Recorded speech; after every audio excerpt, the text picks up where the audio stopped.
12वां अध्याय दक्ष की तपस्या। नारद जी ने पूछा, हे ब्रह्मा जी, उत्तम व्रत का पालन करने वाले प्रजापति दक्ष ने तपस्या करके देवी से कौन सा वरदान प्राप्त किया और वे किस प्रकार दक्ष की कन्या के रूप में जन्मी। ब्रह्मा जी बोले, हे नारद, मेरी आज्ञा पाकर प्रजापति दक्ष क्षीर सागर के उत्तरी तट पर चले गए। वे उसी तट पर बैठकर देवी उमा को अपनी पुत्री के रूप में प्राप्त करने के लिए उन्हें हृदय से स्मरण करते हुए तपस्या करने लगे। मन को एकाग्र कर प्रजापति दक्ष दृढ़ता से कठोर व्रत का पालन करने लगे। उन्होंने 3000 दिव्य वर्ष तक घोर तपस्या की। वे केवल जल और हवा ही ग्रहण करते थे। तत्पश्चात देवी जगदम्बा ने उन्हें प्रत्यक्ष दर्शन दिए। कालिका देवी अपने सिंह पर विराजमान थी। उनकी श्यामल कांति व मुख अत्यंत मोहक था। उनकी 4 भुजाएं थीं। वे एक हाथ में वरद, दूसरे में अभय, तीसरे में नीलकमल और चौथे हाथ में खड्ग धारण किए हुए थी। उनके दोनों नेत्र लाल थे और केश लंबे व खुले हुए थे। देवी का स्वरूप बहुत ही मनोहारी था। उत्तम आभा से प्रकाशित देवी को दक्ष और उनकी पत्नी ने श्रद्धापूर्वक नमस्कार किया। उन्होंने देवी की श्रद्धा भाव से स्तुति की। दक्ष बोले, हे जगदम्बा, भवानी, कालिका, चंडिके, महेश्वरी, मैं आपको नमस्कार करता हूँ। मैं आपका बहुत आभारी हूँ जो आपने मुझे दर्शन दिए हैं। हे देवी, मुझ पर प्रसन्न होइए। ब्रह्मा जी ने कहा, हे नारद, देवी जगदम्बा ने स्वयं ही दक्ष के मन की इच्छा जान ली थी। वे बोली, दक्ष, मैं तुम्हारी तपस्या से बहुत प्रसन्न हूँ। तुम अपने मन की इच्छा मुझे बताओ, मैं तुम्हारे सभी दुखों को अवश्य दूर करूँगी। तुम अपनी इच्छा अनुसार वरदान मांग सकते हो। जगदम्बा की यह बात सुनकर प्रजापति दक्ष बहुत प्रसन्न हुए और देवी को प्रणाम करने लगे। दक्ष बोले, हे देवी, आप धन्य हैं। आप ही प्रसन्न होने पर मनोवांछित फल देने वाली हैं। हे देवी, यदि आप मुझे वर देना चाहती हैं तो मेरी बात ध्यानपूर्वक सुने और मेरी इच्छा पूर्ण करें। हे जगदम्बा, मेरे स्वामी शिव ने रुद्र अवतार धारण किया है, परंतु अब तक आपने कोई अवतार धारण नहीं किया है। आपके सिवा कौन उनकी पत्नी होने योग्य है। अतः हे देवी, आप मेरी पुत्री के रूप में धरती पर जन्म ले और भगवान शिव को अपने रूप लावण्य से मोहित करे। हे जगदम्बा, आपके अलावा कोई भी शिव जी को कभी मोहित नहीं कर सकता। इसलिए आप हर मोहिनी अर्थात भगवान को मोहने वाली बनकर संपूर्ण जगत का हित कीजिए। यही मेरे लिए वरदान है। दक्ष का यह वचन सुनकर जगदम्बिका हंसने लगी और मन में भगवान शिव का स्मरण कर बोली, हे प्रजापति दक्ष, तुम्हारी पूजा आराधना से मैं प्रसन्न हूँ। तुम्हारे वर के अनुसार मैं तुम्हारी पुत्री के रूप में जन्म लूँगी। तत्पश्चात बड़ी होकर मैं कठोर तप द्वारा महादेव जी को प्रसन्न कर उन्हें पति रूप से प्राप्त करूँगी। मैं उनकी दासी हूँ। प्रत्येक जन्म में शिव शंभु ही मेरे स्वामी होते हैं। अतः मैं तुम्हारे घर में जन्म लेकर शिवा का अवतार धारण करूँगी। अब तुम घर जाओ, परंतु एक बात हमेशा याद रखना, जिस दिन तुम्हारे मन में मेरा आदर कम हो जाएगा, उस दिन मैं अपना शरीर त्याग कर अपने स्वरूप में लीन हो जाऊंगी। यह कहकर देवी जगदम्बिका वहाँ से अंतर्धान हो गई तथा प्रजापति दक्ष सुखी मन से घर लौट आए। 13वां अध्याय दक्ष द्वारा मैथुनी सृष्टि का आरंभ।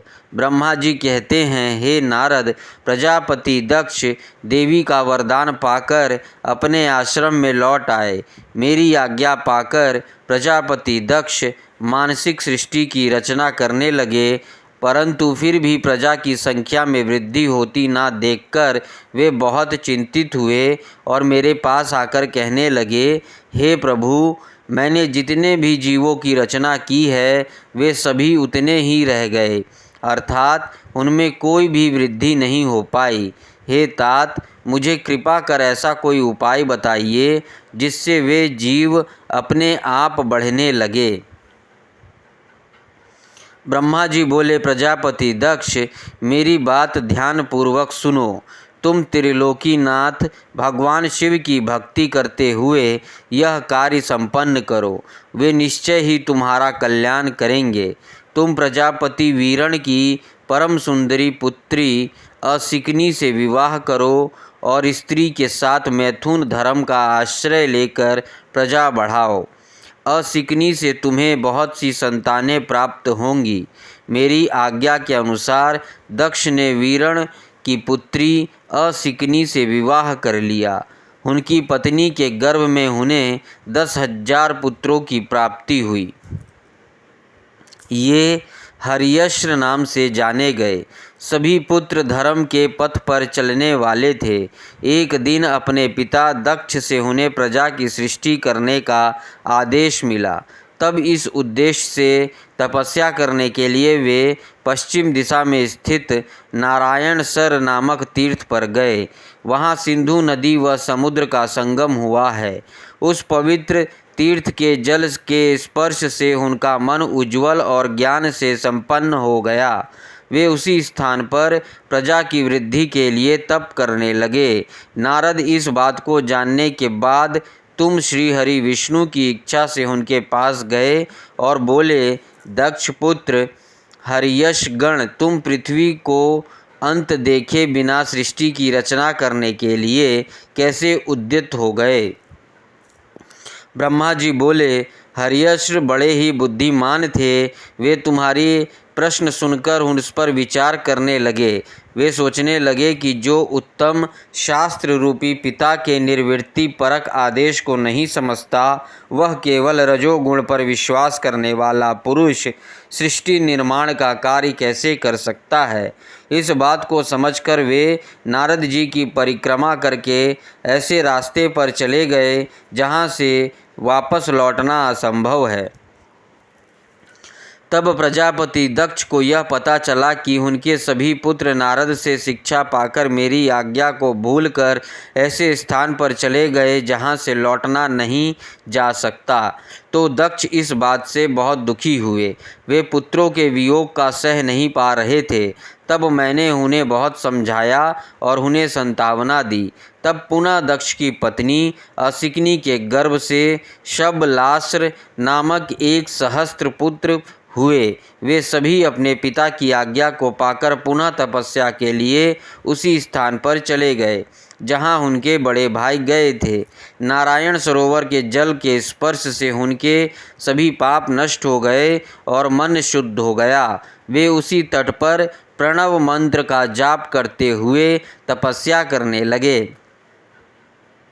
तब नारद, तुमने पुनः वही बातें जो उनके भाइयों को कही थी उन्हें भी बता दी और तुम्हारे दिखाए मार्ग के अनुसार वे अपने भाइयों के पथ पर चलते ऊर्ध्व गति को प्राप्त हुए। दक्ष को इस बात से बहुत दुख हुआ और वे दुख से बेहोश हो गए। तब प्रजापति दक्ष को ज्ञात हुआ कि यह सब नारद की वजह से हुआ है, तो उन्हें बहुत क्रोध आया। संयोग से तुम भी उसी समय वहाँ पहुँच गए। तुम्हें देखते ही क्रोध के कारण वे तुम्हारी निंदा करने लगे और तुम्हें धिक्कारने लगे। वे बोले, तुमने सिर्फ दिखाने के लिए ऋषियों का रूप धारण कर रखा है। तुमने मेरे पुत्रों को ठग कर उन्हें भिक्षुओं का मार्ग दिखाया है। तुमने लोक और परलोक दोनों का श्रेय का नाश कर दिया है। जो मनुष्य ऋषि देव और पितृ ऋणों को उतारे बिना ही मोक्ष की इच्छा मन से मन में लिए माता पिता को त्याग कर घर से चला जाता है, सन्यासी बन जाता है, वह अधोगति को प्राप्त हो जाता है। हे नारद, तुमने बार बार मेरा अमंगल किया है, इसलिए मैं तुम्हें शाप देता हूँ कि तुम कहीं भी स्थिर नहीं रह सकोगे। तीनों लोक में विचरते हुए तुम्हारे पैर कहीं भी स्थिर नहीं रहेगा, अर्थात तुम्हें ठहरने के लिए सुस्थिर ठिकाना नहीं मिलेगा। नारद, यद्यपि तुम साधु पुरुषों द्वारा सम्मानित हो, परंतु तुम्हें शोकवश दक्ष ने ऐसा शाप दिया जिसे तुमने शांत मन से ग्रहण कर लिया और तुम्हारे मन में किसी प्रकार का विकार नहीं आया। 14वां अध्याय। दक्ष की 60 कन्याओं का विवाह। ब्रह्मा जी बोले, हे मुनिराज, दक्ष के इस रूप को जानकर मैं उसके पास गया। मैंने उसे शांत करने का बहुत प्रयत्न किया और संतावना दी। मैंने उसे तुम्हारा परिचय दिया। दक्ष को मैंने यह जानकारी भी दी कि तुम भी मेरे पुत्र हो, तुम मुनियों में श्रेष्ठ एवं देवताओं के प्रिय हो। तत्पश्चात प्रजापति दक्ष ने अपनी पत्नी से 60 सुंदर कन्याएं प्राप्त की। तब उनका धर्म आदि के साथ विवाह कर दिया। दक्ष ने अपनी 10 कन्याओं का विवाह धर्म से, 13 कन्याओं का ब्याह कश्यप मुनि से और 27 कन्याओं का विवाह चंद्रमा से कर दिया। 2 भूतागिरीश और कृशाक्र को और शेष 4 कन्याओं का विवाह तार्क्ष्य से साथ कर दिया।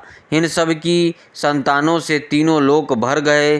पुत्र पुत्रियों की उत्पत्ति के पश्चात प्रजापति दक्ष ने अपनी पत्नी सहित देवी जगदम्बिका का ध्यान किया, देवी की बहुत स्तुति की। प्रजापति दक्ष की सपत्नी की स्तुति से देवी जगदम्बिका ने प्रसन्न होकर दक्ष की पत्नी के गर्भ में से जन्म लेने का निश्चय किया। उत्तम मुहूर्त देखकर दक्ष पत्नी ने गर्भ धारण किया। उस समय उनकी शोभा बढ़ गई। भगवती के निवास के प्रभाव से दक्ष पत्नी महामंगल रूपिणी हो गई। देवी को गर्भ में जानकर सभी देवी देवताओं ने जगदम्बा की स्तुति की।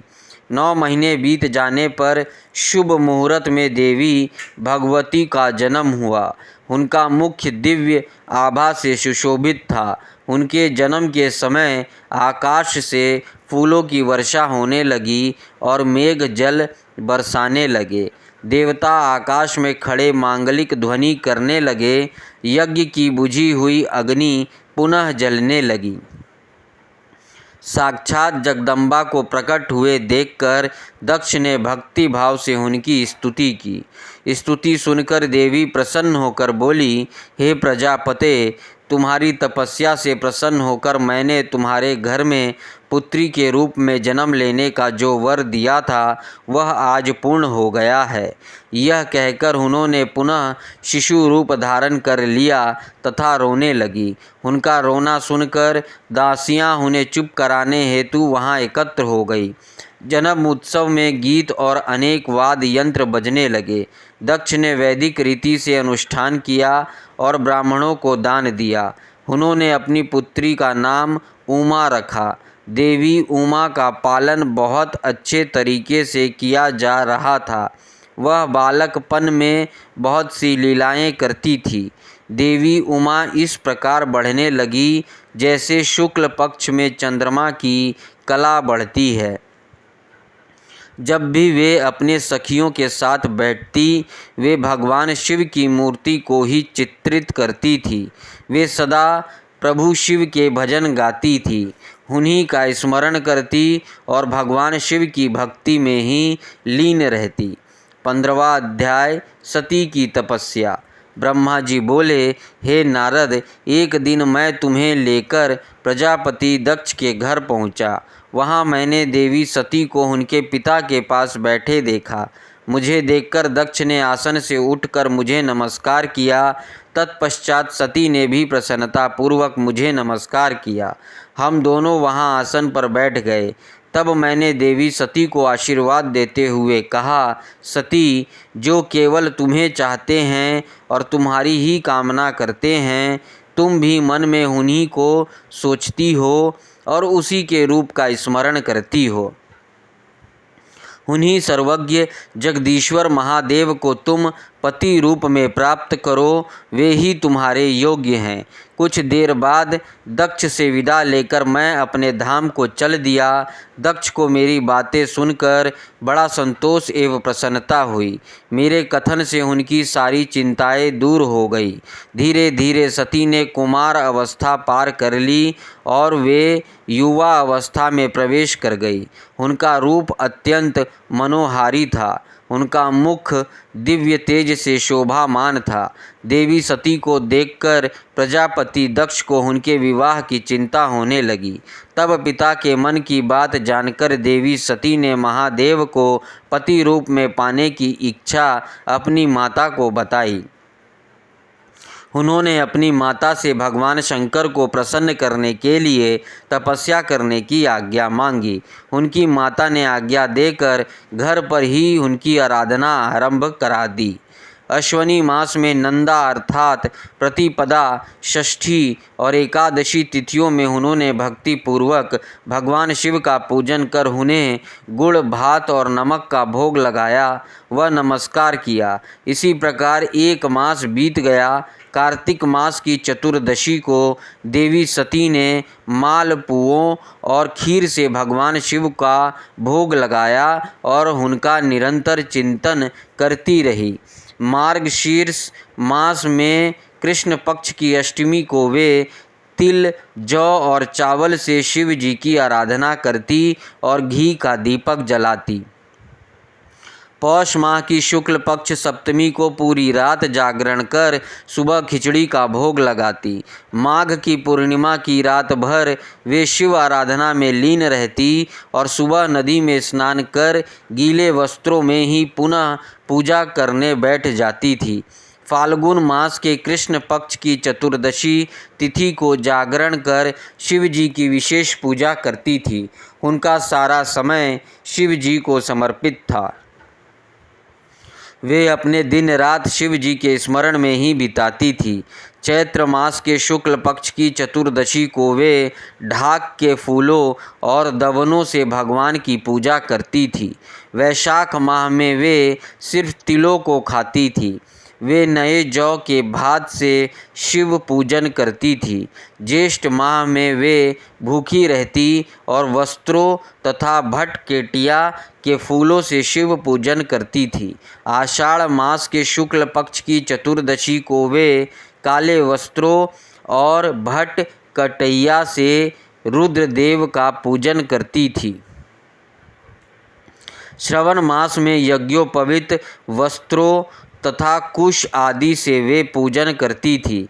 भाद्रपद मास में विभिन्न फूलों और फलों से वे शिव को प्रसन्न करने की कोशिश करती। वे सिर्फ जल ही ग्रहण करती थी। देवी सती हर समय भगवान शिव की आराधना में ही लीन रहती थी। इस प्रकार उन्होंने दृढ़तापूर्वक नंदा व्रत को पूरा किया। व्रत पूरा करने के पश्चात वे शिव जी का ध्यान करने लगी। वे निश्चित आसन में स्थित हो निरंतर शिव आराधना करती रही। हे नारद, देवी सती की इस अनन्य भक्ति और तपस्या को अपने आँखों से देखने में विष्णु तथा अन्य सभी देवी देवता और ऋषि मुनि वहाँ गए। वहाँ सभी ने देवी सती को भक्तिपूर्वक नमस्कार किया और उनके सामने मस्तक झुकाए। सभी देवी देवताओं ने उनकी तपस्या को सराहा। तब सभी देवी देवता और ऋषि मुनि मेरे ब्रह्मा और विष्णु सहित कैलाश पर्वत पर पहुँचे। वहाँ भगवान शिव ध्यान मग्न थे। हमने उनके निकट जाकर दोनों हाथ जोड़कर उन्हें प्रणाम किया तथा उनकी स्तुति आरंभ कर दी। हमने कहा, प्रभु, आप परम शक्तिशाली हैं। आप ही सत्य, रज और तप आदि शक्तियों के स्वामी हैं। वेदत्रयी और लोकत्रयी आपका स्वरूप है। आप अपनी शरण में आए भक्तों को सदैव रक्षा करते हैं। आप सदैव भक्तों का उद्धार करते हैं।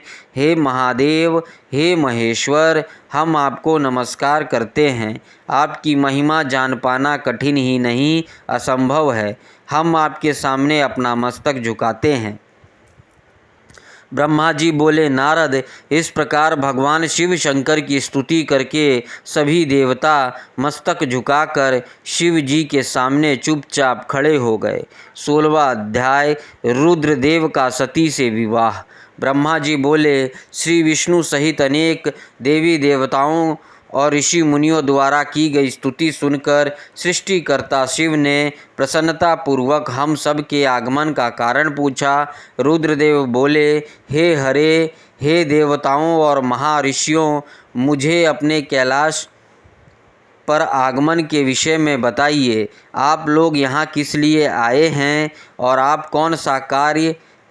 कौन सा कार्य है, कृपया मुझे बताइए। मुने महादेव जी के इस प्रकार पूछने पर भगवान विष्णु की आज्ञा से मैंने इस प्रकार निवेदन किया। मैं बोला, हे देवादिदेव महादेव, करुणा सागर, हम सब यहाँ आपकी सहायता मांगने के लिए आए हैं। भगवान, हम तीन होते हुए भी एक हैं। सृष्टि के चक्र को नियमित तथा सुचारू रूप से चलाने के लिए हम एक दूसरे के सहयोगी की तरह कार्य करते हैं। हम एक दूसरे के सहायक हैं। हम तीनों के परस्पर सहयोग के फलस्वरूप ही जगत के सभी कार्य संपन्न होते हैं। हे महेश्वर, कुछ असुरों का वध आपके द्वारा, कुछ असुरों का वध मेरे द्वारा तथा कुछ असुरों का वध श्री हरि द्वारा निश्चित है। हे प्रभु, कुछ असुर आपके वीर्य द्वारा उत्पन्न पुत्रों के द्वारा नष्ट होंगे। हे भगवान, आप घोर असुरों का विनाश कर जगत को स्वस्थ व अभय प्रदान करते हैं। हे प्रभु, सृष्टि की रचना, पालन और संहार, ये तीनों ही हमारे कार्य हैं। यदि हम अपने कार्य सही तरह से नहीं करें तो हमारे अलग अलग शरीर धारण करने का कोई उद्देश्य ही नहीं रहेगा। हे देव, एक ही परमात्मा महेश्वर तीनों स्वरूपों में अभिव्यक्त हुए हैं। वास्तव में शिव स्वतंत्र हैं। वे लीला के उद्देश्य से सृष्टि का कार्य करते हैं। भगवान विष्णु उनके बाएं अंग से प्रकट हुए हैं। मैं ब्रह्मा उनके दाएं अंग से प्रकट हुआ हूँ। रुद्रदेव उनके हृदय से प्रकट हुए हैं, इसलिए वे ही भगवान शिव का पूर्ण रूप हैं। उनकी आज्ञा के अनुसार मैं सृष्टि की रचना और विष्णु जी जगत का पालन करते हैं। हम अपना कार्य करते हुए विवाह कर सपत्नी हो गए हैं। अतः आप भी विश्व हित के लिए परम सुंदरी को पत्नी के रूप में ग्रहण करें। हे महेश्वर, पूर्व काल में आपने शिव रूप में हमें एक बात कही थी। आपने कहा था, मेरा एक अवतार तुम्हारे ललाट से होगा जिसे रुद्र नाम से जाना जाएगा। तुम ब्रह्मा सृष्टिकर्ता होगे, भगवान विष्णु जगत का पालन करेंगे। मैं शिव सगुण रुद्र रूप संहार करने वाला होऊंगा। एक स्त्री के साथ विवाह करके लोक के कार्यों की सिद्धि करूंगा। हे महादेव, अब अपनी कही बात को पूरा कीजिए। हे प्रभु, आपके बिना हम दोनों अपना कार्य करने में समर्थ नहीं हैं। अतः प्रभु, आप ऐसी स्त्री को पत्नी रूप में धारण करें जो कि लोकहित से का कार्य कर सके। भगवान, जिस प्रकार लक्ष्मी विष्णु की और सरस्वती मेरी सहधर्मिणी है, उसी प्रकार आप भी अपने जीवन साथी को स्वीकार कीजिए। मेरी यह बात सुनकर महादेव जी मुस्कुराने लगे और हमसे इस प्रकार बोले। उन्होंने कहा, हे ब्रह्मा, हे विष्णु, तुम मुझे सदा से अत्यंत प्रिय हो। तुम समस्त देवताओं में श्रेष्ठ तथा त्रिलोक के स्वामी हो, परंतु मेरे लिए विवाह करना उचित नहीं है। मैं सदैव तपस्या में लीन रहता हूँ। इस संसार में मैं सदा विरक्त रहता हूँ। मैं तो एक योगी हूँ जो सदैव निर्वृत्ति के मार्ग पर चलता है। घर गृहस्थी से भला मेरा क्या काम। मैं तो सदैव आत्मरूप हूँ, जो माया से दूर हूँ, जिसका शरीर अवधूत है, जो ज्ञानी, आत्मा को जानने वाला और कामना से शून्य हो, भोगों से दूर रहता है, जो अविकारी है। भला उसे संसार में स्त्री से क्या प्रयोजन है। मैं तो योग करते समय ही आनंद का अनुभव करता हूँ। जो मनुष्य ज्ञान से रहित है वे ही भोग को अधिक महत्व देते हैं। विवाह एक बहुत बड़ा बंधन है, इसलिए मैं विवाह के बंधनों में बंधना नहीं चाहता। आत्मा का चिंतन करने के कारण मेरी लौकिक स्वार्थ में कोई रुचि नहीं है। फिर भी जगत के हित के लिए तुमने जो कहा है वह मैं करूँगा। तुम्हारे कहे अनुसार मैं विवाह अवश्य ही करूँगा, क्योंकि मैं सदा अपने भक्तों के वश में रहता हूँ। परंतु मैं ऐसी स्त्री से विवाह करूँगा जो योगिनी तथा इच्छा अनुसार रूप धारण करने वाली हो। जब मैं योग साधना करूं तो वह भी योगिनी हो जाए, और जब मैं काम आसक्त होऊं तब वह कामिनी बन जाए। ऐसी स्त्री ही मुझे पत्नी रूप में स्वीकार्य होगी। मैं सदैव शिव चिंतन में लगा रहता हूँ। जो स्त्री मेरे चिंतन में विघ्न डालेगी वह जीवित नहीं रह सकेगी। मैं विष्णु और ब्रह्मा हम सभी शिव के अंश हैं, इसलिए हम सदा ही उनका चिंतन करते हैं। उनके चिंतन के लिए मैं बिना विवाह किए रह सकता हूँ। अतः मुझे ऐसी पत्नी प्रदान कीजिए जो मेरे अनुसार ही कार्य करे। यदि वह स्त्री मेरे कार्यों में विघ्न डालेगी तो मैं उसे त्याग दूंगा।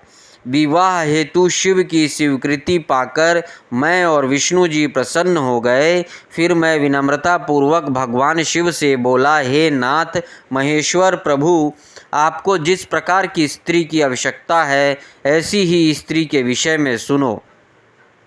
हे प्रभु, भगवान शिव की पत्नी उमा ही विभिन्न अवतार धारण करके पृथ्वी पर प्रकट होती है और सृष्टि के विभिन्न कार्यों को पूरा करने में अपना सहयोग प्रदान करती है।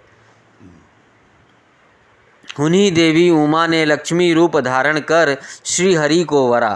सरस्वती रूप में वे मेरी अर्धांगिनी बनी। अब वह देवी लोकहित के लिए अपने तीसरी अवतार में अवतरित हुई है। उमा देवी प्रजापति दक्ष की कन्या के रूप में अवतार लेकर आपको पति रूप में पाने की इच्छा लिए घोर तपस्या कर रही है। उनका नाम देवी सती है। सती ही आपकी भार्या होने के योग्य है। वे महातेजस्विनी ही आपको पति रूप में प्राप्त करेगी। हे भगवान, आप उनकी कठोर तपस्या को पूर्ण करके उन्हें फल स्वरूप वरदान प्रदान करिए। उनका तपस्या का प्रयोजन आपको पति रूप में प्राप्त करना ही है। अतः प्रभु, आप देवी सती की मनोकामना को पूरा कीजिए। हम सभी देवी देवताओं की यह इच्छा है। हम आपके विवाह का उत्सव देखना चाहते हैं। आपका विवाह तीनों लोकों को सुख प्रदान करेगा तथा सभी के लिए मंगलमय होगा। तब भगवान शिव बोले, आप सबकी आज्ञा मेरे लिए सबसे ऊपर है, क्योंकि मैं सदैव अपने भक्तों के अधीन हूँ। आपकी इच्छा अनुसार मैं देवी सती द्वारा तपस्या पूरी कर उनसे विवाह अवश्य करूँगा। भगवान शिव के ये वचन सुनकर हम सभी बहुत प्रसन्न हुए और उनसे आज्ञा लेकर अपने अपने धाम को चले गए। 17वां अध्याय, सती को शिव से वर की प्राप्ति। ब्रह्मा जी कहते हैं, हे नारद, सती ने अश्वनी मास के शुक्ल पक्ष की अष्टमी को उपवास किया। नंदा व्रत को पूर्ण होने पर जब वे भगवान शिव के ध्यान में मग्न थी तो भगवान शिव ने उन्हें प्रत्यक्ष दर्शन दिए। भगवान शिव का रूप अत्यंत मनोहारी था। उनके 5 मुख थे और प्रत्येक मुख में 3 नेत्र थे। मस्तक पर चंद्रमा शोभित था। उनके कंठ में नील चिन्ह था। उनके हाथ में त्रिशूल, ब्रह्म कपाल वल तथा अभय था। उन्होंने पूरे शरीर पर भस्म लगा रखी थी। गंगा जी उनके मस्तक की शोभा बढ़ा रही थी। उनका मुख करोड़ों चंद्रमाओं के समान प्रकाशमान था। सती ने उन्हें प्रत्यक्ष रूप में अपने सामने पाकर उनके चरणों की वंदना की। उस समय लज्जा और शर्म के कारण उनका सिर नीचे की ओर झुका हुआ था तपस्या का फल प्रदान करने के लिए शिव जी बोले, उत्तम व्रत का पालन करने वाली हे दक्ष नंदिनी, मैं तुम्हारी तपस्या से बहुत प्रसन्न हूँ, इसलिए तुम्हारी मनोकामना को पूर्ण करने के लिए स्वयं यहाँ प्रकट हुआ हूँ। अतः तुम्हारे मन में जो भी इच्छा है, तुम्हारी जो भी कामना है, जिसके वशीभूत होकर तुमने इतनी घोर तपस्या की है, वह मुझे बताओ, मैं उसे अवश्य ही पूर्ण करूँगा। ब्रह्मा जी कहते हैं, हे मुनि, जगदीश्वर महादेव जी ने सती को मनोभाव को समझ लिया था, फिर भी वे सती से बोले कि देवी वर मांगो। देवी सती शर्म से सिर झुकाए थी, वे चाहकर भी कुछ नहीं कह पा रही थी। भगवान शिव के वचन सुनकर सती प्रेम में मग्न हो गई थी। शिव जी बार बार सती से वर मांगने के लिए कह रहे थे। तब देवी सती ने महादेव जी से कहा, हे वर देने वाले प्रभु, मुझे मेरी इच्छा के अनुसार ही वर दीजिए। इतना कहकर देवी चुप हो गई। तब भगवान शिव ने देखा कि देवी सती लज्जावश कुछ नहीं कह पा रही है, तो वे स्वयं उनसे बोले, हे देवी, तुम मेरी अर्धांगिनी बनो। यह सुनकर सती अत्यंत प्रसन्न हुई, क्योंकि उन्हें अपने मनोवांछित फल की प्राप्ति हुई थी। वे अपने हाथ जोड़कर और मस्तक को झुकाकर भक्त वत्सल शिव के चरणों की वंदना करने लगी। सती बोली, हे देव आदि देव महादेव प्रभु, आप मेरे पिता को कहकर वैवाहिक विधि से मेरा पाणी ग्रहण करें। ब्रह्मा जी बोले, नारद, सती की बात सुनकर शिव जी ने उन्हें यह आश्वासन दिया कि ऐसा ही होगा। तब देवी सती ने भगवान शिव को हर्ष एवं मोह से देखा और उनसे आज्ञा लेकर अपने पिता के घर चली गई। भगवान शिव कैलाश पर लौट गए और देवी सती का स्मरण करते हुए उन्होंने मेरा चिंतन किया। शिव जी के स्मरण करने पर मैं तुरंत कैलाश की ओर चल दिया। मुझे देखकर भगवान शिव बोले, ब्राह्मण, दक्ष कन्या सती ने बड़ी भक्ति से मेरी आराधना की है। उनके नंदाव्रत के प्रभाव से और आप सब देवताओं की इच्छाओं के सम्मान करते हुए मैंने देवी सती को उनका मनोवांछित वर प्रदान कर दिया है। देवी ने मुझसे यह वर मांगा कि मैं उनका पति हो जाऊं। उनके वर के अनुसार मैंने सती को अपनी पत्नी के रूप में प्राप्त करने का वर दे दिया है। वर प्राप्त कर वे बड़ी प्रसन्न हुई तथा उन्होंने मुझसे प्रार्थना की कि मैं उनके पिताजी प्रजापति दक्ष के समक्ष देवी सती से विवाह करने का प्रस्ताव रखूं और पानी ग्रहण कर उनका वरण करूं। उनके विनम्र अनुरोध को मैंने स्वीकार कर लिया है, इसलिए मैंने आपको यहाँ बुलाया है कि आप प्रजापति दक्ष के घर जाकर उनसे देवी सती का कन्यादान मुझसे करने का अनुरोध करें। भगवान शिव की आज्ञा से मैं बहुत प्रसन्न हुआ और मैंने उनसे कहा, भगवान, मैं धन्य हो गया। आपने हम सभी देवी देवताओं के अनुरोध को स्वीकार कर देवी सती को अपनी पत्नी बनाना स्वीकार करने और इस कार्य को पूरा करने के लिए मुझे चुना। मैं आपकी आज्ञा अनुसार अभी प्रजापति दक्ष के घर जाता हूँ तथा उन्हें आपके संदेश सुनाकर देवी सती का हाथ आपके लिए मांगता हूँ। यह कहकर मैं वेगशाली रथ से दक्ष के घर की ओर चल दिया। नारद जी ने कहा, हे पितामह, पहले आप मुझे यह बताइए कि देवी सती के घर लौटने पर क्या हुआ। दक्ष ने उनसे क्या कहा और क्या किया। ब्रह्मा जी नारद जी के प्रश्न का उत्तर देते हुए बोले, जब देवी सती तपस्या पूर्ण होने पर अपनी इच्छा के अनुरूप भगवान शिव से वर पाकर अपने घर लौटी तो उन्हें श्रद्धापूर्वक अपने माता पिता को प्रणाम किया। उन्होंने अपनी सहेली द्वारा अपने माता पिता को यह सूचना दी कि उन्हें भगवान शिव से वरदान की प्राप्ति हो गई। वे सती की तपस्या से बहुत प्रसन्न हुए हैं और उन्हें अपनी पत्नी के रूप में प्राप्त करना चाहते हैं। यह सुनकर प्रजापति दक्ष को अपनी पत्नी सहित बहुत प्रसन्नता हुई। उन्होंने आनंदित होकर बड़े उत्सव का आयोजन किया। उन्होंने ब्राह्मणों को भोजन कराया और उन्हें दक्षिणा दी। उन्होंने गरीबों और दीनों को दान दिया। कुछ समय बीतने पर प्रजापति दक्ष को पुनः चिंता होने लगी कि वे अपनी पुत्री का विवाह भगवान शिव से कैसे करें, क्योंकि वे अब तक मेरे पास सती का हाथ मांगने नहीं आए हैं। इस प्रकार प्रजापति दक्ष चिंता मग्न हो गए, लेकिन उन्हें ऐसी चिंता ज़्यादा दिनों तक नहीं करनी पड़ी। शिव तो कृपा के सागर और करुणा की खान हैं, तब वह कैसे चिंतित रह सकता है जिसकी पुत्री ने तप द्वारा शिव का वरण किया है। जब मैं सरस्वती सहित उनके घर उपस्थित हो गया, तब मुझे देखकर उन्होंने मुझे प्रणाम किया और बैठने के लिए आसन दिया। तत्पश्चात दक्ष ने मेरे आने का कारण पूछा, तो मैंने अपने आने का प्रयोजन बताते हुए कहा, हे प्रजापति दक्ष, मैं भगवान शिव की आज्ञा से आपके घर आया हूँ। मैं देवी सती का हाथ महादेव जी के लिए मांगने आया हूँ। सती ने उत्तम आराधना करके भगवान शिव को प्रसन्न कर उन्हें अपने पति के रूप में प्राप्त करने का वर प्राप्त किया है।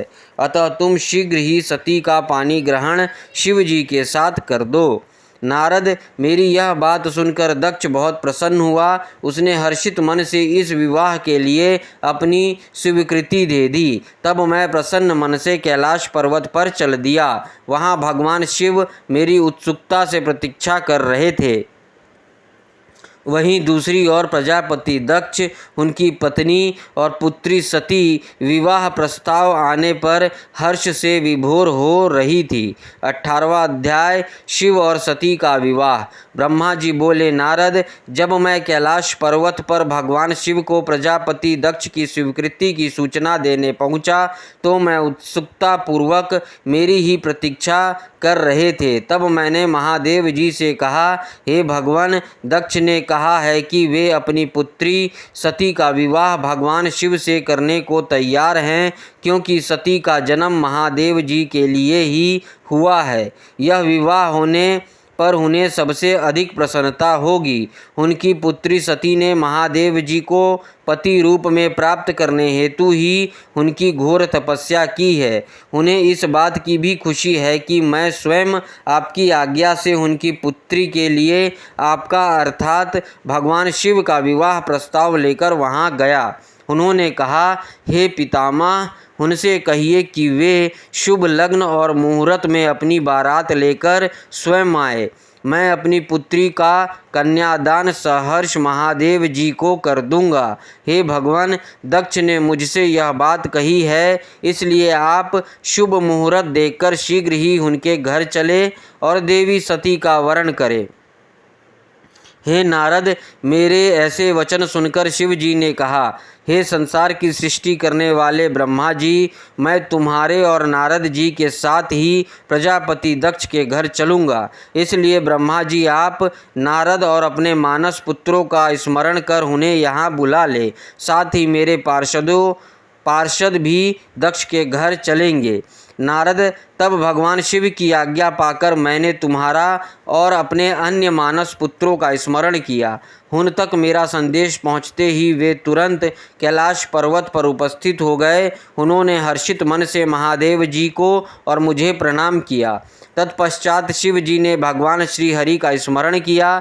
भगवान विष्णु देवी लक्ष्मी के साथ अपने विमान गरुड़ पर बैठे वहां आ गए। चैत्र मास की शुक्ल पक्ष की त्रयोदशी तिथि में रविवार को पूर्वा फाल्गुनी नक्षत्र में त्रिलोकीनाथ भगवान शिव की बारात धूमधाम से कैलाश पर्वत से निकली। उनकी बारात में मैं, देवी सरस्वती, विष्णु जी, देवी लक्ष्मी, सभी देवी देवता, मुनि और शिवगण आनंद मग्न होकर चल रहे थे। रास्ते में खूब उत्सव हो रहा था। भगवान शिव की इच्छा से बैल, बाघ, सांप, जटा और चंद्रकला उनके आभूषण बन गए। भगवान स्वयं नंदी पर सवार होकर प्रजापति दक्ष के घर पहुँचे। द्वार पर भगवान शिव की बारात देखकर सभी हर्ष से फूले नहीं समा रहे थे। प्रजापति दक्ष ने विधि पूर्वक भगवान शिव की पूजा अर्चना की। उन्होंने सभी देवताओं का खूब आदर सत्कार किया तथा उन्हें घर के अंदर ले गए। दक्ष ने भगवान शिव को उत्तम आसन पर बैठाया और हम सभी देवताओं और ऋषि मुनियों को भी यथा योग्य स्थान दिया। सभी का भक्ति पूर्वक पूजन किया। तत्पश्चात दक्ष ने मुझसे प्रार्थना की कि मैं ही वैवाहिक कार्य को संपन्न कराऊं।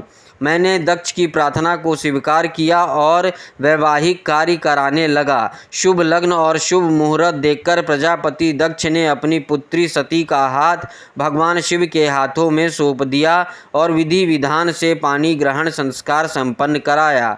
उस समय वहाँ बहुत बड़ा उत्सव हुआ और नाच गाना भी हुआ। सभी आनंद मग्न थे। हम सभी देवी देवताओं ने भगवान शिव और देवी सती की बहुत स्तुति की और उन्हें भक्ति पूर्वक प्रणाम किया।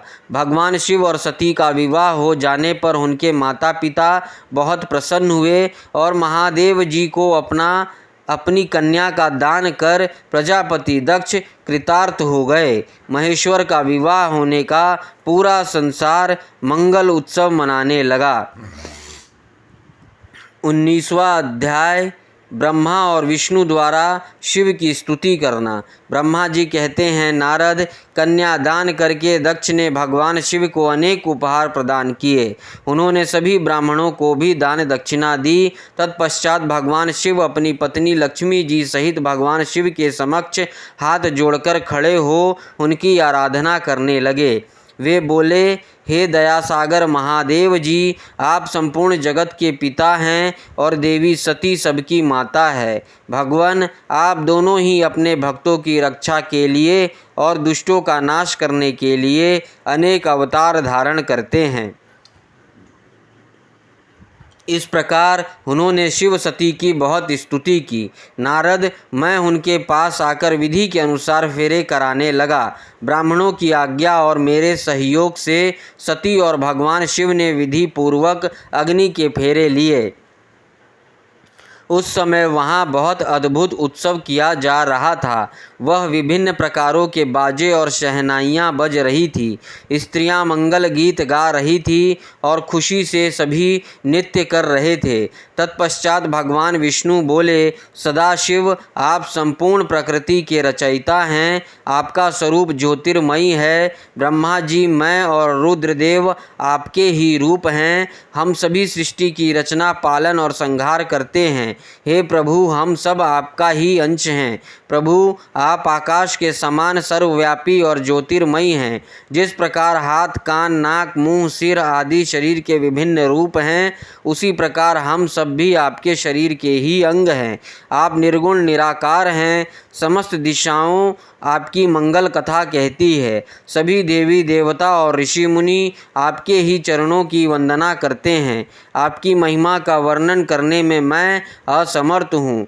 भगवान, यदि हमसे कुछ गलती हो गई हो तो कृपा उसे क्षमा करें और प्रसन्न होइए। ब्रह्मा जी बोले, इस प्रकार श्रीहरि ने भगवान शिव की बहुत स्तुति की। उनकी स्तुति सुनकर भगवान शिव बहुत प्रसन्न हुए। विवाह के सभी रीतियों के पूर्ण होने पर हम सभी ने महादेव जी एवं देवी सती को बधाई दी तथा उनसे प्रार्थना की कि वे अपने कृपा दृष्टि सदैव सभी पर बनाए रखे, वे जगत का कल्याण करे। तत्पश्चात भगवान शिव ने मुझसे कहा, हे ब्राह्मण, आपने मेरा वैवाहिक कार्य संपन्न कराया है, अतः आप ही मेरे आचार्य हैं। आचार्य को कार्य सिद्धि के लिए दक्षिणा अवश्य दी जाती है। इसलिए आप मुझे बताइए कि मैं दक्षिणा में आपको क्या दूं। महाभाग, आप जो भी मांगेंगे मैं उसे अवश्य ही दूंगा। मुने, भगवान शिव के इस प्रकार के वचन सुनकर मैं हाथ जोड़कर उनके सामने खड़ा हो गया। मैंने उन्हें प्रणाम करके कहा, हे देवेश, यदि आप मुझे अपना आचार्य मानकर कोई वर देना चाहते हैं तो मैं आपसे यह वर मांगता हूँ कि आप सदा इसी रूप में इसी वेदी पर विराजमान रहकर अपने भक्तों को दर्शन दें। इस स्थान पर आपके दर्शन करने से सभी पापियों के पाप धुल जाए। आपको यह विराजमान होने से मुझे आपका साथ प्राप्त हो जाएगा। मैं इस वेदी के पास आश्रम बनाकर यहाँ निवास करूँगा और तपस्या करूँगा। हे प्रभु, मेरी यह इच्छा है। चैत्र मास के शुक्ल पक्ष की त्रयोदशी को पूर्वा फाल्गुनी नक्षत्र में रविवार के दिन जो भी मनुष्य भक्ति भाव से आपका दर्शन करे उसके सभी पाप नष्ट हो जाए, रोगी मनुष्य के सभी रोग दूर हो जाए। इस दिन आपका दर्शन कर मनुष्य जिस इच्छा को अपने सामने व्यक्त करे उसे आप तुरंत पूरा करें। हे प्रभु, आप इस दिन सभी को मनोवांछित वर प्रदान करें। भगवान, यही वरदान मैं आपसे मांगता हूँ। मेरी यह बात सुनकर भगवान शिव प्रसन्न हुए। वे बोले, हे ब्रह्मा, मैं आपकी इच्छा अवश्य ही पूरी करूँगा। तुम्हारे वर के अनुसार मैं देवी सती सहित इसी वेदी पर विराजमान रहूँगा। यह कहकर भगवान शिव देवी सती के साथ मूर्ति रूप में प्रकट होकर वेदी के मध्य भाग में विराजमान हो गए। इस प्रकार मेरी इच्छा को पूरा कर जगत के हित के लिए प्रभु शिव वेदी पर अंश रूप में विराजमान हुए। 20वां अध्याय। शिव सती का विदा होकर कैलाश जाना। ब्रह्मा जी बोले, हे महामुनि नारद, मुझे मेरा मनोवांछित वरदान देने के पश्चात भगवान शिव अपनी पत्नी देवी सती के साथ लेकर अपने निवास स्थान कैलाश पर्वत पर जाने के लिए तैयार हुए। तब अपनी बेटी सती व दामाद भगवान शिव को विदा करते समय प्रजापति दक्ष ने अपने हाथ जोड़कर और मस्तक झुकाकर महादेव जी की भक्ति पूर्वक स्तुति की। साथ ही श्रीहरि सहित सभी देवी देवताओं और ऋषि मुनियों ने हर्ष से प्रभु को जय जयकार किया। भगवान शिव ने अपने ससुर प्रजापति दक्ष से आज्ञा लेकर अपनी पत्नी को अपनी सवारी नंदी पर बैठाया और स्वयं भी उस पर बैठकर कैलाश पर्वत की ओर चले गए। उस समय वृषभ पर बैठे भगवान शिव व सती की शोभा देखते ही बनती थी। उनका रूप मनोहारी था। सब मंत्र मुग्ध होकर उन दोनों को जाते हुए देख रहे थे। प्रजापति दक्ष और उनकी बेटी, पत्नी और दामाद के अनोखे रूप पर मोहित ही उन्हें एकटक देख रहे थे। उनकी विदाई पर चारों ओर मंगल गीत गाए जा रहे थे। विभिन्न वाद्य यंत्र बज रहे थे। सभी बाराती शिव के कल्याणमयी उज्ज्वल यश का गान करते हुए उनके पीछे पीछे चलने लगे। भगवान शिव देवी सती के साथ अपने निवास कैलाश पर पहुँचे। सभी देवी देवता सहित मैं और विष्णु जी भी कैलाश पर्वत पर पहुँचे। भगवान शिव ने उपस्थित सभी देवी देवताओं और ऋषि मुनियों का हृदय से धन्यवाद किया। भगवान ने सभी को सम्मानपूर्वक विदा किया। तब सभी देवताओं ने उनकी स्तुति की और प्रसन्नतापूर्वक अपने अपने धाम को चले गए।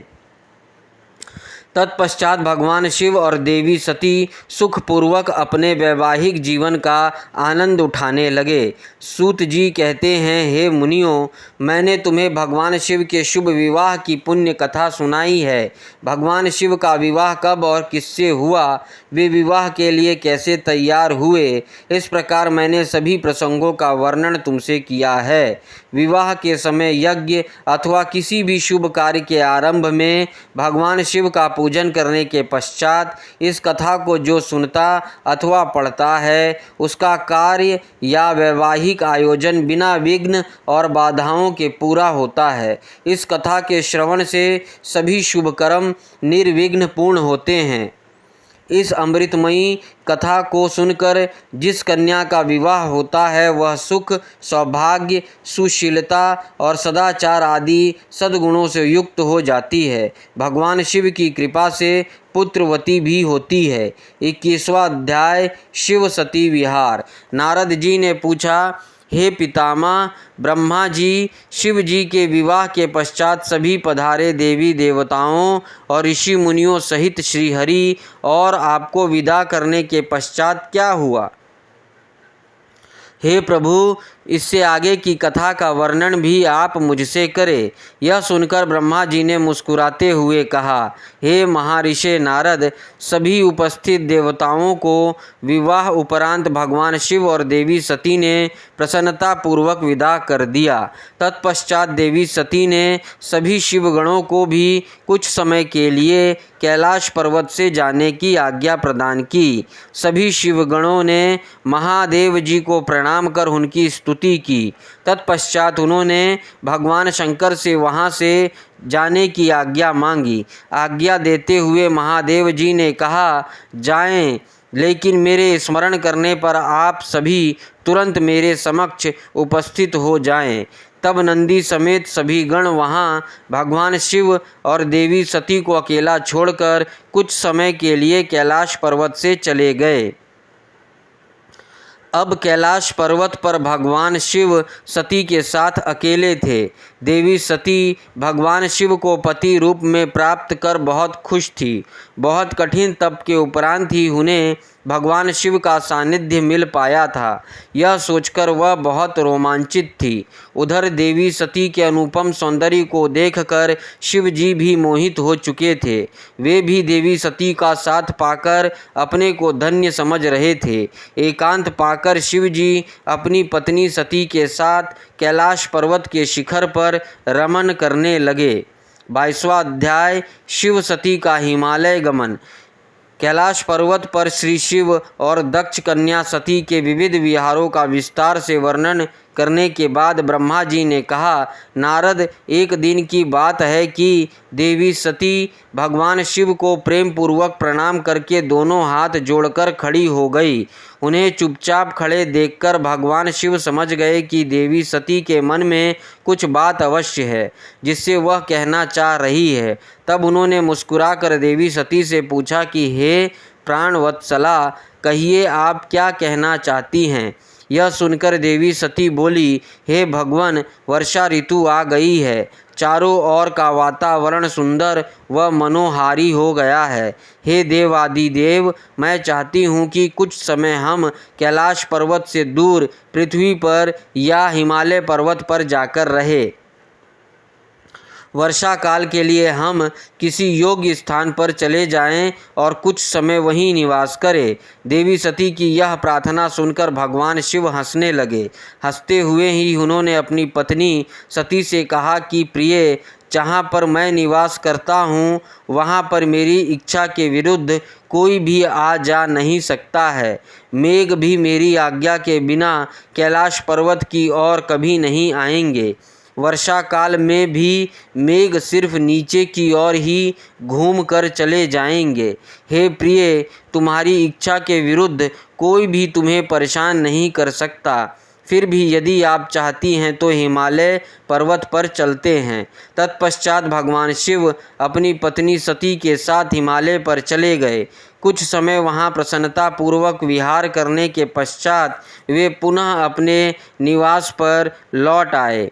23वां अध्याय शिव द्वारा ज्ञान और मोक्ष का वर्णन। ब्रह्मा जी बोले, हे महर्षि नारद, भगवान शिव और सती के हिमालय से वापस आने के पश्चात वे पुनः पहले की तरह कैलाश पर्वत पर अपना निवास करने लगे। एक दिन देवी सती ने भगवान शिव को भक्ति भाव से नमस्कार किया और कहने लगी, हे देवादिदेव महादेव, कल्याण सागर, आप सभी की रक्षा करते हैं। हे भगवान, मुझ पर भी अपनी कृपा दृष्टि कीजिए। प्रभु, आप परम पुरुष और सबके स्वामी हैं। आप रजोगुण, तमोगुण और सत्व गुण से दूर हैं। आपको पति रूप में पाकर मेरा जन्म सफल हो गया। हे करुणा निधान, आपने मुझे हर प्रकार का सुख दिया है तथा मेरी हर इच्छा को पूरा किया है, परंतु अब मेरा मन तत्वों को खोज करता है। मैं उस परम तत्व का ज्ञान प्राप्त करना चाहती हूँ जो सभी को सुख प्रदान करने वाला है। जिस प्रकार जीव संसार के दुखों और मोह माया से मुक्त हो जाता है और उसका उद्धार हो जाता है, प्रभु मुझ पर कृपा कर आप मेरा ज्ञान वर्धन करें। ब्रह्मा जी बोले, मुने, इस प्रकार आदि शक्ति देवी सती ने जीवों के उद्धार के लिए भगवान शिव से प्रश्न किया। उस प्रश्न को सुनकर महान योगी, सबके स्वामी भगवान शिव प्रसन्नता पूर्वक बोले, हे देवी, हे दक्ष नंदिनी, मैं तुम्हें उस अमृतमयी कथा को सुनाता हूँ जिसे सुनकर मनुष्य संसार के बंधनों से मुक्त हो जाता है। यही वह परम तत्व विज्ञान है जिसका उदय होने से मेरा ब्रह्म स्वरूप है। ज्ञान प्राप्त करने पर उस विज्ञानी पुरुष की बुद्धि शुद्ध हो जाती है। उस विज्ञान की माता मेरी भक्ति है। यह भोग और मोक्ष रूप को प्रदान करती है और भक्ति और ज्ञान सदा सुख प्रदान करता है। भक्ति के बिना ज्ञान और ज्ञान के बिना भक्ति की प्राप्ति नहीं होती। हे देवी, मैं सदा अपने भक्तों के अधीन हूँ। भक्ति दो प्रकार की होती है, सगुण और निर्गुण। शास्त्रों से प्रेरित और हृदय के सहज प्रेम से प्रेरित भक्ति श्रेष्ठ होती है, परंतु किसी वस्तु की कामना स्वरूप की गई भक्ति निम्न कोटि की होती है। हे प्रिय, मुनियों ने सगुण और निर्गुण नामक दोनों भक्तियों के 9 भेद बताए हैं। श्रवण, कीर्तन, स्मरण, सेवन, दास्य, अर्चन, वंदन, संख्य और आत्मसमर्पण ही भक्ति के अंग माने जाते हैं। जो एक स्थान पर स्थिरता पूर्वक बैठकर तन मन को एकाग्रचित करके मेरी कथा और कीर्तन को प्रतिदिन सुनता है, इसे श्रवण कहा जाता है। जो अपने हृदय में मेरे दिव्य जन्म कर्मों का चिंतन करता है और उसका अपनी वाणी से उच्चारण करता है, इसे भजन रूप में गाना ही कीर्तन कहा जाता है। मेरे स्वरूप को नित्य अपने आसपास हर वस्तु में तलाश कर मुझे सर्वत्र व्यापक मानना तथा सदैव मेरा चिंतन करना ही स्मरण है। सूर्य निकलने से लेकर रात्रि तक हृदय और इंद्रियों से निरंतर मेरी सेवा करना ही सेवन कहा जाता है। स्वयं को प्रभु का किंकर समझकर अपने हृदय अमृत के भोगों से भगवान का स्मरण दास्य कहा जाता है। अपने धन और वैभव के अनुसार 16 उपचारों के द्वारा मनुष्य द्वारा की गई मेरी पूजा अर्चन कहलाती है। मन, ध्यान और वाणी से मंत्रों का उच्चारण करते हुए इष्ट देव को नमस्कार करना वंदन कहा जाता है। ईश्वर द्वारा किए गए फैसलों को अपना हित समझकर उसे सदैव मंगल मानना ही संख्य है। मनुष्य के पास जो भी वस्तु है वह भगवान की प्रसन्नता के लिए उनके चरणों में अर्पण कर उन्हें समर्पित कर देना ही आत्मसमर्पण कहलाता है। भक्ति के ये 9 अंग भोग और मोक्ष प्रदान करने वाले हैं। ये सभी ज्ञान के साधन मुझे प्रिय हैं। मेरे सांगोपाक भक्ति ज्ञान और वैराग्य को जन्म देती है। इससे सभी अभिष्ट फलों की प्राप्ति होती है। मुझे मेरे भक्त बहुत प्यारे हैं। तीनों लोकों और चारों युगों में भक्ति के समान दूसरा कोई भी सुखदायक मार्ग नहीं है। कलयुग में जब ज्ञान और वैराग्य का हास्र हो जाएगा तब भी भक्ति ही शुभ फल प्रदान करने वाली होगी। मैं सदा ही अपने भक्तों के वश में रहता हूँ।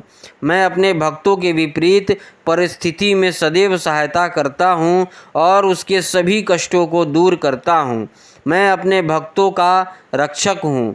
ब्रह्मा जी बोले, नारद, देवी सती को भक्त और भक्ति का महत्व सुनाकर बहुत प्रसन्नता हुई।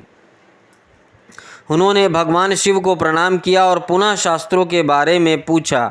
वे यह जानना चाहती थी कि सभी जीव का उद्धार करने वाला, उन्हें सुख प्रदान करने वाला सभी साधनों का प्रतिपादक शास्त्र कौन सा है। वे ऐसे शास्त्र का महात्म्य सुनना चाहती थी। सती का प्रश्न सुनकर शिव जी ने प्रसन्नता पूर्वक सब शास्त्रों के विषय में देवी सती को बताया। महेश्वर ने 5 अंगों सहित तंत्र शास्त्र, यंत्र शास्त्र तथा सभी देवेश्वरों की महिमा का वर्णन किया। उन्होंने इतिहास की कथा भी सुनाई, पुत्र और स्त्री के धर्म की महिमा भी बताई। मनुष्यों को सुख प्रदान करने वाले वैदिक शास्त्र तथा ज्योतिष शास्त्र का भी वर्णन किया। भगवान शिव ने भक्तों का महात्म्य और राजधर्म भी बताया। इसी प्रकार भगवान शिव ने सती को उनके पूछे सभी प्रश्नों के उत्तर देते हुए सभी कथाएं सुनाई। 24वां अध्याय शिव की आज्ञा से सती द्वारा श्री राम की परीक्षा। नारद जी बोले, हे ब्राह्मण, हे महाप्रज्ञ, हे दयानिधे, आपने मुझे भगवान शंकर तथा देवी सती के मंगलकारी चरित्र के बारे में बताया। हे प्रभु, मैं महादेव जी के सपत्नीक यश वर्णन सुनना चाहता हूँ। कृपया अब मुझे आप यह बताइए कि तत्पश्चात शिव जी व सती ने क्या किया। उनके सभी चरित्रों का वर्णन मुझसे करे। ब्रह्मा जी ने कहा, मुने, एक बार की बात है कि सती जी को अपने पति का वियोग प्राप्त हुआ। वह वियोग भी उनकी लीला का ही रूप था, क्योंकि इनका परस्पर वियोग तो हो ही नहीं सकता। यह वाणी और अर्थ के समान है। यह शक्ति और शक्तिमान है तथा चित्र स्वरूप हैं। सती और शिव तो ईश्वर हैं। वे समय समय पर नई नई लीलाएं रचते हैं। सूत जी कहते हैं, महर्षियों, ब्रह्मा जी की बात सुनकर नारद जी ने ब्रह्मा जी से देवी सती और भगवान शिव के बारे में पूछा कि भगवान शिव ने अपनी पत्नी सती को त्याग क्यों किया। ऐसा किस लिए हुआ कि स्वयं वर देने के बाद भी उन्होंने देवी सती को छोड़ दिया। प्रजापति दक्ष ने अपने यज्ञ के आयोजन में भगवान शिव को निमंत्रण क्यों नहीं दिया और यज्ञ स्थल पर भगवान शिव का अनादर क्यों किया। उस यज्ञ में सती ने अपने शरीर का त्याग क्यों किया तथा इसके पश्चात वहाँ पर क्या हुआ। हे प्रभु, कृपा कर मुझे इस विषय में सविस्तार बताइए। ब्रह्मा जी बोले, हे महाप्राज्ञ नारद, मैं तुम्हारी उत्सुकता देखकर तुम्हारी सभी जिज्ञासाओं को शांत करने के लिए तुम्हें सारी बातें बताता हूँ। ये सभी भगवान शिव की ही लीला है। उनका स्वरूप स्वतंत्र और निर्विकार है। देवी सती भी अनेक अनुरूप ही है। एक समय की बात है, भगवान शिव अपनी प्राण प्रिया पत्नी सती के साथ अपनी सवारी नंदी पर बैठकर पृथ्वी लोक का भ्रमण कर रहे थे। घूमते घूमते वे दंडकारण्य में आ गए। उस वन में उन्होंने भगवान श्री राम को उनके भ्राता लक्ष्मण के साथ जंगलों में भटकते हुए देखा। वे अपनी पत्नी सीता को खोज रहे थे, जिस लंका का राजा रावण उठाकर ले गया था। वे जगह जगह भटकते हुए उनका नाम पुकार कर उन्हें ढूंढ रहे थे। पत्नी के बिछड़ जाने के कारण श्री राम अत्यंत दुखी दिखाई दे रहे थे।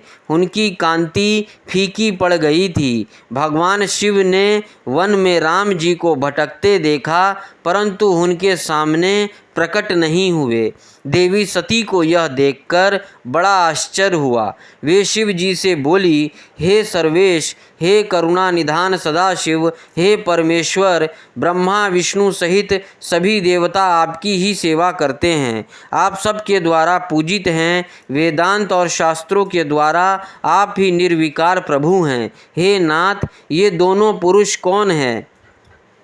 ये दोनों विरह व्यथा से व्याकुल रहते हैं। ये दोनों धनुर्धर वीर जंगलों में क्यों भटक रहे हैं? भगवान, इनमें ज्येष्ठ पुरुष की अंग कांति नील कमल के समान श्याम है। आप उसे देखकर इतना आनंद विभोर क्यों हो रहे हैं? आपने प्रसन्नता पूर्वक उन्हें प्रणाम क्यों किया? स्वामी कभी भक्त को प्रणाम नहीं करता।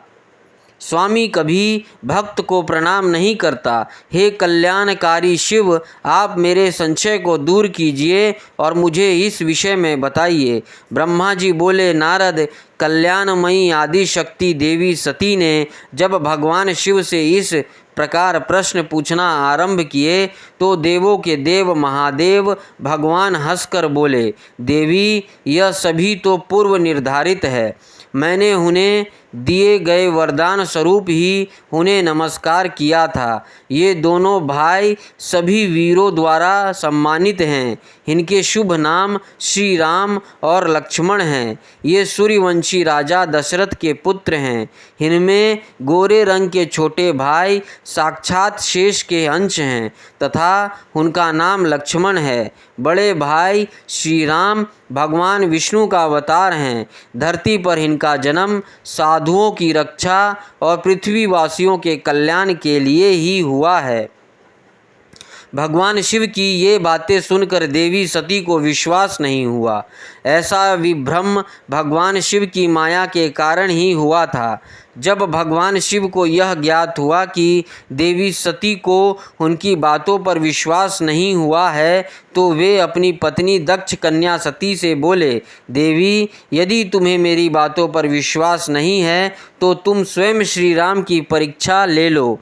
जब तक तुम इस बात से आश्वस्त ना हो जाओ कि वे दोनों पुरुष ही राम और लक्ष्मण हैं और तुम्हारा मोह ना नष्ट हो जाए, तब तक मैं यहीं बरगद के नीचे खड़ा हूँ। तुम जाकर श्री राम और लक्ष्मण की परीक्षा लो।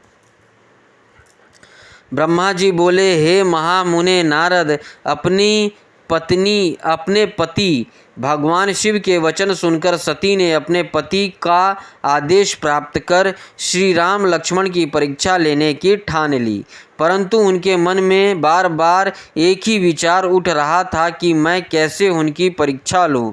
तब उनके मन में यह विचार आया कि मैं देवी सीता का रूप धारण कर श्री राम के सामने जाती हूँ। यदि वे साक्षात विष्णु जी के अवतार हैं तो वे मुझे आसानी से पहचान लेंगे, अन्यथा वे मुझे पहचान नहीं पाएंगे। ऐसा विचार कर उन्होंने सीता का वेश धारण कर लिया और राम जी के समक्ष चली गई। सती ने ऐसा भगवान शिव की माया से मोहित होकर ही किया था। सती को सीता के रूप में देखकर राम जी सब कुछ जान गए। वे हंसते हुए देवी सती को प्रणाम करके बोले, हे देवी सती, आपको मैं नमस्कार करता हूँ। हे देवी, आप तो यहाँ हैं, परंतु त्रिलोकीनाथ भगवान शिव कहीं भी दिखाई नहीं दे रहे हैं। बताइए देवी, आप इस निर्जन वन में अकेली क्या कर रही हैं और आपने अपने परम सुंदर और कल्याणकारी रूप को त्याग कर यह नया रूप क्यों धारण किया है? श्री राम जी की बातें सुनकर देवी सती आश्चर्यचकित हो गई। तब वे शिव जी की बातों का स्मरण कर तथा सच्चाई को जानकर बहुत शर्मिंदा हुई और मन ही मन अपने पति भगवान शंकर के चरणों का स्मरण करते हुए बोली, हम अपने पति करुणा निधान भगवान शिव तथा अन्य पार्षदों के साथ पृथ्वी पर भ्रमण करते हुए इस वन में आ गए थे। यहाँ आपको लक्ष्मण जी के साथ सीता की खोज में भटकते हुए देखकर भगवान शिव ने आपको प्रणाम किया और वहीं बरगद के पीछे खड़े हो गए। आपको यहाँ देख भगवान शिव आनंदित होकर आपकी महिमा का गान करने लगे। वे आपके दर्शन से आनंद विभोर हो गए। मेरे द्वारा इस विषय में पूछने पर जब उन्होंने मुझे बताया कि आप श्री विष्णु का अवतार हैं तो मुझे इस पर विश्वास ही नहीं हुआ और मैं स्वयं आपकी परीक्षा लेने यहाँ आ गई। आपके द्वारा मुझे पहचान लेने से मेरा सारा भ्रम दूर हो गया है। हे श्री हरि, अब मुझे आप यह बताइए कि आप भगवान शिव के भी वंदनीय कैसे हो गए? मेरे मन में यही एक संशय है। कृपया आप मुझे इस विषय में बताकर मेरा संशय को दूर कर मुझे शांति प्रदान करे।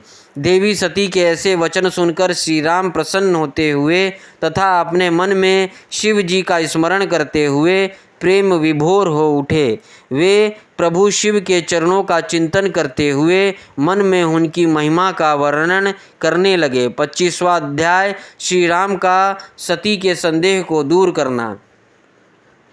श्री राम बोले, हे देवी सती, प्राचीन काल की बात है। एक बार भगवान शिव ने अपने लोक में विश्वकर्मा को बुलाकर उसमें एक मनोहर गौशाला बनवाई जो बहुत बड़ी थी। उसमें एक मनोहर विस्तृत भवन का भी निर्माण करवाया। उसमें एक दिव्य सिंहासन तथा एक दिव्य श्रेष्ठ छत्र भी बनवाया। यह बहुत ही अद्भुत और परम उत्तम था। तत्पश्चात उन्होंने सब ओर से इंद्र, देवगणों, सिद्धों, गंधर्वों, समस्त उपदेव तथा नाग आदि को भी शीघ्र ही उस मनोहर भवन में बुलाया। सभी वेद और आगमों को, पुत्रों सहित ब्रह्मा जी को, मुनियों, अप्सराओं सहित देवियों सहित 16 नाग कन्याएं आदि सभी को उसमें आमंत्रित किया, जो कि अनेक मांगलिक वस्तुओं के साथ वहां आई। संगीतज्ञों ने वीणा, मृदंग आदि बाजे बजाकर अपूर्व संगीत का ज्ञान किया। इस प्रकार यह एक बड़ा समारोह और उत्सव था। राज्याभिषेक की सारी सामग्रियां एकत्रित हुई और तीर्थों के जल से भरे घड़े मंगाए गए। अनेक दिव्य सामग्रियां भी गणों द्वारा मंगवाई गई। फिर उच्च स्वर में वेद मंत्रों का घोष कराया गया। हे देवी, भगवान श्री हरि विष्णु की उत्तम भक्ति से भगवान शिव सदा प्रसन्न रहते थे। उन्होंने बड़े प्रसन्न होकर श्री हरि को बैकुंठ से बुलवाया और शुभ मुहूर्त में श्रेष्ठ सिंहासन पर बैठाया। महादेव जी ने स्वयं अपने हाथों से उन्हें बहुत से आभूषण और अलंकार पहनाए। उन्होंने भगवान विष्णु के सिर पर मुकुट पहनाकर उनका अभिषेक किया। उस समय वहाँ अनेक मंगल गान गाए गए। तब भगवान शिव ने अपना सारा ऐश्वर्य, जो कि किसी के पास भी नहीं था, उन्हें प्रेम पूर्वक प्रदान किया। इसके पश्चात भगवान शंकर ने उनकी बहुत स्तुति की और जगतकर्ता ब्रह्मा जी से बोले, हे लोकेश, आज से श्री हरि विष्णु मेरे वंदनीय हुए। यह सुनकर सभी देवता स्तब्ध रह गए। तब वे पुनः बोले कि आप सहित सभी देवी देवता भगवान विष्णु को प्रणाम कर उनकी स्तुति करें तथा सभी वेद मेरे साथ साथ श्री विष्णु जी का भी वर्णन करें। श्री रामचंद्र जी बोले, हे देवी, भगवान शिव अपने भक्तों के ही अधीन हैं। वे अत्यंत दयालु और कृपा निधान हैं। वे सदा ही भक्तों के वश में रहते हैं। इसलिए भगवान विष्णु की शिव भक्ति से प्रसन्न होकर भक्त वत्सल शिव ने यह सब कुछ किया तथा इसके उपरांत उन्होंने विष्णु जी के वाहन गरुड़ ध्वज को भी प्रणाम किया। तत्पश्चात सभी देवी देवता और ऋषि मुनियों ने भी श्री हरि के सच्चे मन से स्तुति की। तब भगवान शिव ने विष्णु जी को बहुत से वरदान दिए तथा कहा, श्री हरि, आप मेरी आज्ञा के अनुसार संपूर्ण लोकों के कर्ता, पालक और संहारक हो। धर्म, अर्थ और काम के दाता तथा बुरे अथवा अन्याय करने वाले दुष्टों को दंड तथा उनका नाश करने वाले हो। आप पूरे जगत में पूजित हो तथा सभी मनुष्य सदैव आपका पूजन करें। तुम कभी भी पराजित नहीं होगे। मैं तुम्हें इच्छा की सिद्धि, लीला करने की शक्ति और सदैव स्वतंत्रता का वरदान प्रदान करता हूँ। हे हरे, जो तुमसे बैर रखेंगे उनको अवश्य ही दंड मिलेगा। मैं तुम्हारे भक्तों को भी मोक्ष प्रदान करूँगा तथा उनके सभी कष्टों का भी निवारण करूँगा। तुम मेरी बाईं भुजा से और ब्रह्मा जी मेरी दाईं भुजा से प्रकट हुए हैं। रुद्रदेव, जो साक्षात मेरे ही रूप हैं, मेरे ही हृदय से प्रकट हुए हैं। हे विष्णु, आप सदा सबकी रक्षा करेंगे। मेरे धाम में तुम्हारा स्थान उज्ज्वल एवं वैभवशाली है। वह गोलोक नाम से जाना जाएगा। तुम्हारे द्वारा धारण किए गए सभी अवतार सबके रक्षक और मेरे परम भक्त होंगे। मैं उनका दर्शन करूँगा। श्री राम जी कहते हैं, देवी श्री हरि को अपना अखंड ऐश्वर्य सौंपकर भगवान शिव स्वयं कैलाश पर्वत पर रहते हुए अपने पार्षदों के साथ क्रीड़ा करते हैं।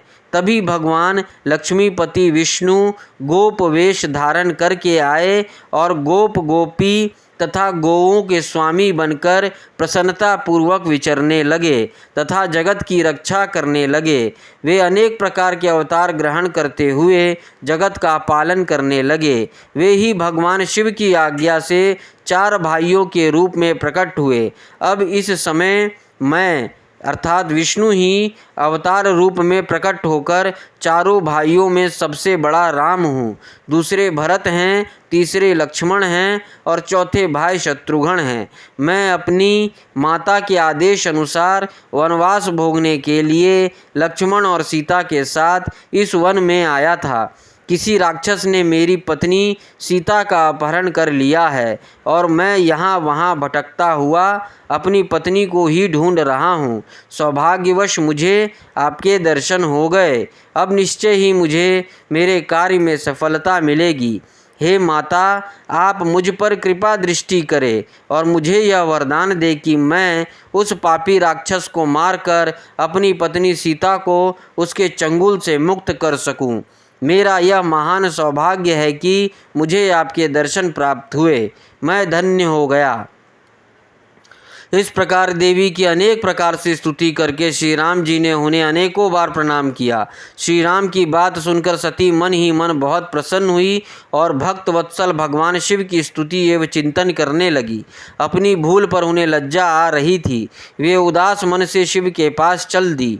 वे रास्ते में सोच रही थी कि मैंने अपने पतिदेव महादेव जी की बात ना मानकर बहुत बुरा किया और श्री राम जी के प्रति भी बुरे विचार अपने मन में लाई। अब मैं भगवान शिव को क्या उत्तर दूंगी।